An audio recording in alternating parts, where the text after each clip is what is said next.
আচলতে চিলাপথাৰ ডিমৌ অঞ্চলত পঞ্চায়ত সভাপতি নিৰ্বাচনক কেন্দ্ৰ কৰি এটা অপ্ৰীতিকৰ পৰিস্থিতি হোৱাৰ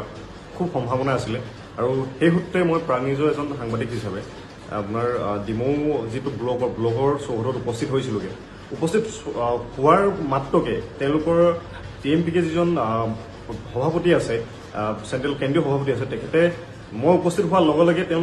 তেওঁৰ লগত থকা ব্যক্তিসকলক দেখাই দিছিল যে তাত আহি মানে সাংবাদিক উপস্থিত হৈছে বুলি। তাত কোনো ধৰণৰ ফুটপোচ নকৰাকৈ 30-35জনীয়া মানুহ পাছফালৰ মোৰ মাথাত আক্ৰমণ কৰি মোৰ পিঠিত আক্ৰমণ কৰি পেলাই 30-25জনীয়া এটা দলে কৰি পেলাই মোৰ ফোনটো যিটো আইফোন আছিলে, আইফোনটো কাঢ়ি লৈ গ'ল মানে তেওঁ। তাৰপাছত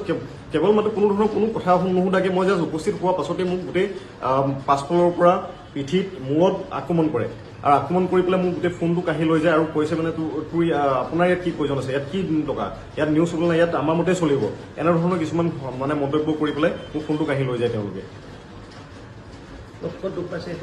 এতিয়া মোৰ মাথাত হেৰি হৈছে আৰু চিটি স্কেন কৰিছে আৰু ইয়াত হৈছে, ইয়াত আঁচুৰিছে তেওঁলোকে,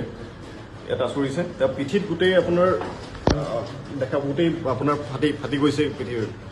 এনেকুৱা।